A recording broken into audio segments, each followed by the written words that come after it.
Welcome to Lawyer Flash. I'm your host, Jon Deer, and I explain the law. This week, God in the courtroom.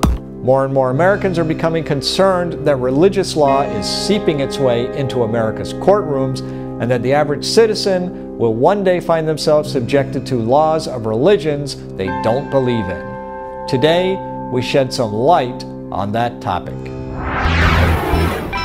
Hey God. What? So I'm in court the other day. Your court, not mine. Whatever. And there's this nut. What kind of nut? A religious nut. Religious? He wants to make the judge apply religious law. What kind of religious law? Sharia law, Jewish law, Old Testament, who knows? He's not making sense. He's just talking a lot about you, oh Lord. And the judge says? The judge says no. That's religious law. We apply civil law here. What's wrong with religious law? Oh Lord. What?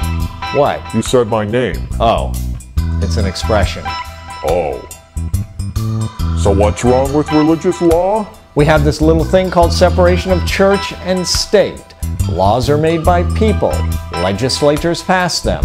It's part of civil society. Bummer. No, it's a good thing. I want my law. No one agrees on what your law is. But I tell them. Well, apparently they aren't getting the message. That's why we have civil laws. Why? To make sure everyone's on the same page and to tailor our laws to the values of society at large, not just the ideas of a few who would impose them on everyone. So no religious law in civil court? Well, that's the funny thing.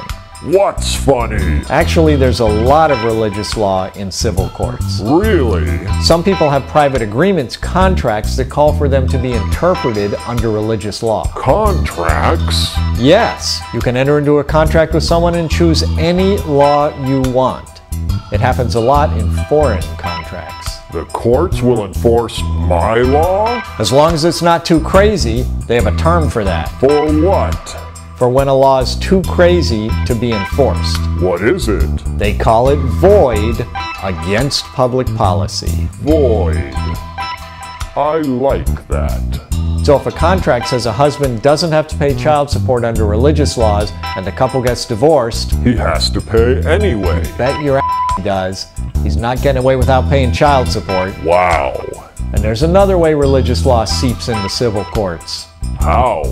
Many religions have their own religious courts. If you agree in writing to appear before them, it's binding? That's right, just like a private arbitration.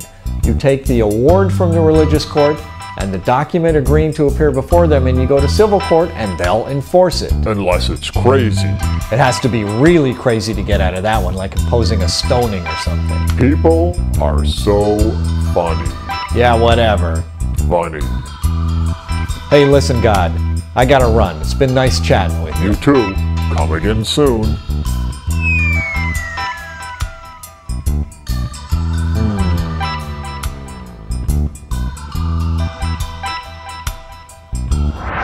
That's our show for this week. We hope it was a deeply moving experience. You can find us here each week at lawyerflash.net or youtube.com/lawyerflash. Also, be sure and like and share our Facebook page, and mostly subscribe to this YouTube channel. I'm your host, Jon Deer. We'll see you again next week right here on Lawyer Flash.